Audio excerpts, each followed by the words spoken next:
Bored of inadequate film podcasts? Frustrated by amateurish, immature content creators masquerading as film critics? Then we have just the film podcast for you. It's called Kermode and Mayo's Take. And you can find it wherever you get your podcasts. Roll the tape. The Smashing Machine, which is an A24 biographical sports drama from Benny Safdie, who better known previously for collaborating with his brother Josh on films like Heaven Knows What, that I was talking about when I was talking about Urchin, Good Time, and Uncut Gems, the panic attack one with Adam Sandler.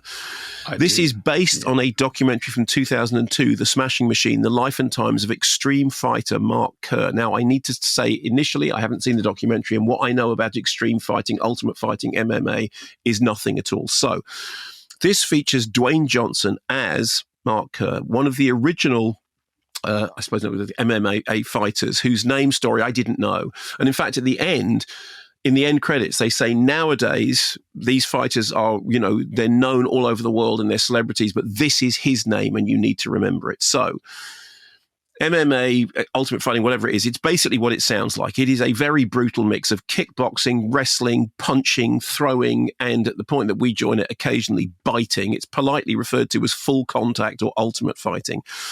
The main move, at least as described in the film, is to get your opponent on the ground and then punch their face into a bloody pulp. It looks to me closer to street fighting or bare knuckle fighting than boxing. And we see Mark Kerr, played by Dwayne Johnson, in the ring, literally beating his opponent's face to pieces. But then we also see him outside of the ring where, at least initially, he is incredibly sweet and polite. Here is a clip from the trailer.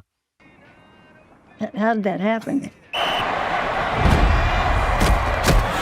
Well, have you ever heard of the Ultimate Fighting Championship, the UFC? That's the bloody thing they're trying to ban. This guy is the best he has ever seen. Do you hate each other when you fight? Absolutely not. When he's doing the Mark Kerr, I joined everyone else going mode at that point. I know, yeah. But you can't imagine what an alien world this is to me, but I did the same thing. So basically, the central character, he can't contemplate losing because he's won all the time. And the film follows his ascension in the sport. His first time in the octagon, you heard there, was, it's referred to, he says it's a cage.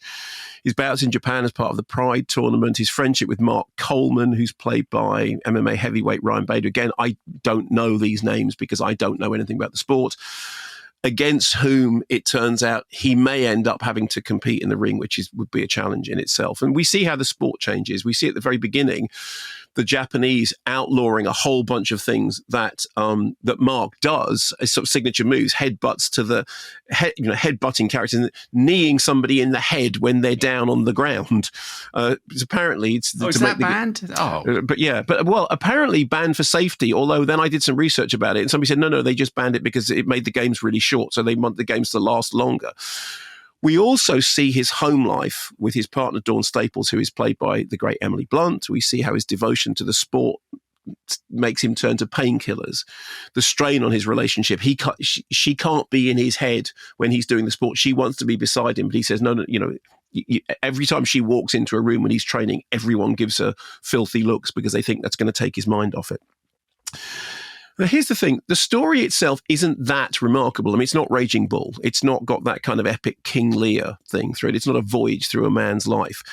Stylistically, the film owes something to, Darren Aronofsky's The Wrestler, particularly the kind of the shots from behind the central character following on and off the ring, through the corridors, down lifts, that sort of stuff.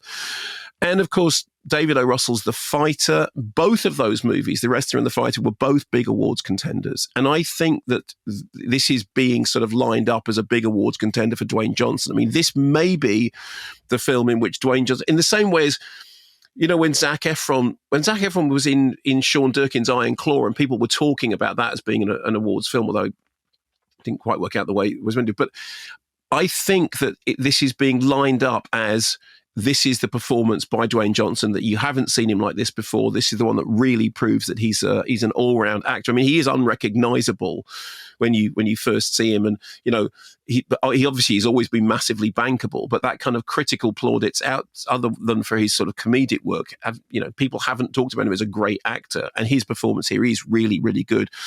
Benny Safdie won the Silver Lion for Best Director at Venice. So again, that's very much an awards season launch platform.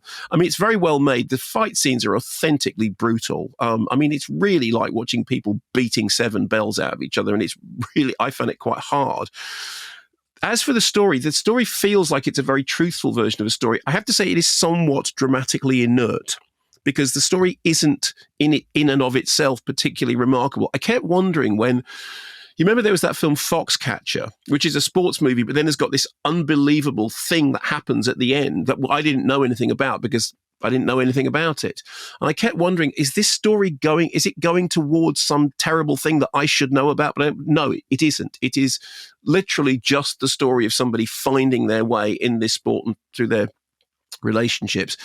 Emily Blunt is great as Dawn, although I have to say I think her character feels underdeveloped. There's one point in which because she has to be out of the narrative so much when he sort of steps away from her. So there's a point where something very significant happens with her character, and it kind of seems to come out of nowhere. And I felt that she did the best with what she had, but the drama isn't particularly, there's not enough there for her to work with for that character to be fully rounded.